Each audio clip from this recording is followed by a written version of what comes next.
It's a dangerous drink. That's addicting. This tastes like Switzerland around Christmas. Salsa dance and fucking, what is that dance people do where they're just like, you know what I'm saying? Yeah. Salsa? That's Oh nice my salsa. god. Keeps you up at night, yeah. Make all the demons quiet, yeah. We were built to thrive, yeah. I think that we've all let it go. Yeah, I think that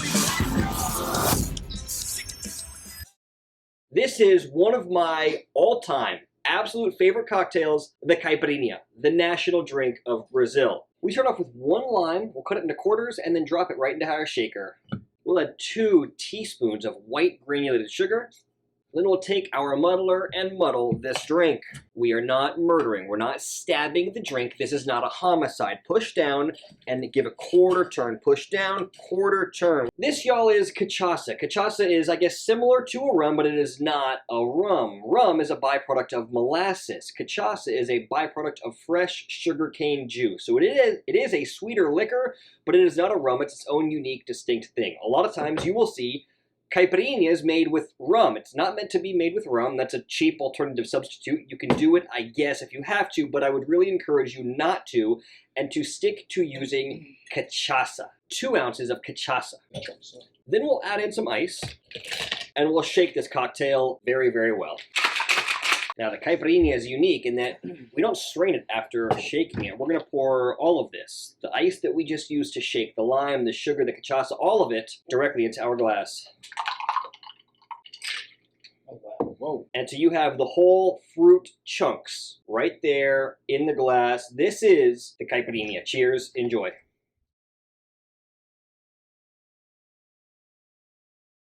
Upon that gulp, the feeling that I'm feeling, my eyes are about to pop out of my head. This is an amazing feeling. I want to salsa dance and fucking, what is that dance people do where they're just like, you know what I'm saying? Yeah. Salsa? That's Oh nice my salsa. god. What country is this? Brazil. Oh my god. I don't know if I like the taste of it because I feel very limed up. 8.0 directly. 8 flat. 8 flat. I don't like the taste of it, but I love the feeling. And it's a warmth in my chest. The lime is on point. I just want to grab a woman in a red dress and just tango until the night ends. Have dinner around midnight. This is a drink where people are out at night. This is a summer's drink. I've dated 2 Brazilian women, not women's. Caipirinha, again. Caipirinha. How's it? Caipirinha. The Caipirinha. I am a big fan of this drink. Too sour for my tasting. However, it's got huge potential. I'm going to give it, just how it is now, a 7.4. If it was made exactly detailed to the way that I would like it, with a little bit less lime and maybe a little bit more sugar, it might be up there in the 8s. There is no set detailed recipe for how this has to be done. In Brazil, they actually dump a whole lot more sugar in there. I can't hide from the fact that I love this drink, so I've got to be closer to the higher score. So I am even above both of their scores, but that puts me closer to the 8.0 that Dickey gave. A drink for Cameroon. This is the Folere. So to get to this right here, we started off with 1 medium pineapple. We washed and peeled the pineapple, then we cubed it. We took the cubes of pineapple and the peels of pineapple, and we put it in a big pot. Then we added in 3 quarts of water, brought that to a boil, and cooked it for 10 minutes. Then after the 10 minutes, we added 2 cups of hibiscus leaves and then kept boiling it for 10 more minutes. Then after that, we removed it from the heat and let it cool overnight. Then we double strained it and added in 2 cups of simple syrup. And that got us this mixture right here. 1.5 ounces right into the glass.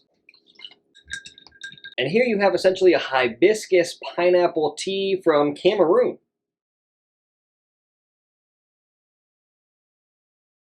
The first sip was terrible. I like the bottom of the glass. This is one of those you chug and the bottom's way better than the top. The bottom is a 7.0, but the top is a 4.3. Can you just like 5.8. I like the look of this drink. It's dark, it's pretty, it's cold. And if you like hibiscus tea, you're going to like this drink, because that's what it is. It really is hibiscus tea. Doesn't taste like there's any alcohol in it. It honestly tastes like a bunch of fruit mashed up, almost like black raspberry. I'm going to go for a 6.4. I think that their ratings are actually pretty close to where I would be. His 7.0 for the bottom, I think, would be too high for me. I think the 5.8 is a little bit low, so I'm going to be closer to the 6.4 that Ferbalicious gave. Now, cocktail. This is essentially a Serbian hot brandy. Vruca Rakija is not a cocktail that you really make behind the bar. You actually kind of just cook the whole thing. So what we did so far is we took half a cup of sugar and we put it in a pan. We turned the heat on and we cooked it just until it was caramelized. Once we reached that golden color, we removed it from the heat and we added 1.5 cups of plum brandy, Rakija, and 3 cups of water. Then we stirred it constantly, brought it all the way to a boil, and served it hot. Ladies and gentlemen, Vruca Rakija, Serbian hot brandy.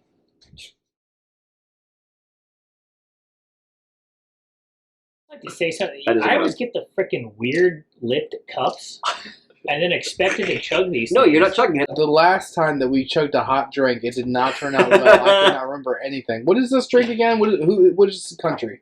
Serbia. Serbia. Where is Serbia in the world? No, stop. Eastern Europe near Russia. Smells a little bit weird. It smells bad. It smells like not good. It smells like chlorine mixed with sand. God.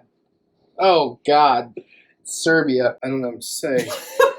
If there was some sort of cough medicine for COVID, this would be it. I mean, just like dangerously take one more sip. Yeah, that's worse than that. That is a 2.6. I had a 2.7 in my head, and I took the last sip, and I was like, I just can't give it anything more than 2.6. That is disgusting. Oh, God, I just burped a little bit. And I, unfortunately, agree with a lot of what Dickey said. If you're sick, drink this. This will kill whatever is permeating through those veins of yours. It's more or less a drink you'd want to avoid. I'm going to give this a 2.5. That drink sucks. To get me in the twos takes a lot. Like, it's gonna really suck. And this drink sucks, but like, I have no interest in drinking it, but it doesn't make me feel nauseous when I do drink it. So I guess take the higher score, but I agree with, I'm right in there. you above a 3.0? And if you're like me, when you think of Switzerland, you think of 2 things. The gorgeous Swiss Alps and delicious Swiss chocolate. And this right here, this is the Toblerone for, of course, the famous Swiss chocolate. We've got 3/4 of an ounce of Godiva chocolate liqueur right into our shaker.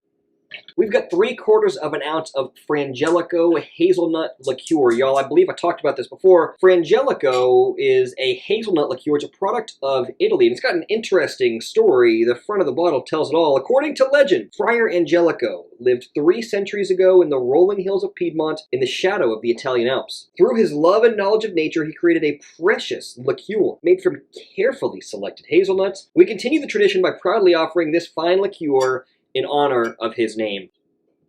And 3/4 of an ounce of Bailey's Irish cream. We've got 1 ounce of heavy cream and 1/2 an ounce of honey syrup. Y'all, to get this honey syrup, we took equal parts of honey and water. We brought that to a boil. We let it simmer for 10 minutes. Then we took it off the heat and we let it cool, and that got us this delicious honey syrup. I'm gonna take a plate, chocolate syrup. Whoa. Drizzling. I'm gonna grate some fresh It's coming up. Toblerone chocolate right on top.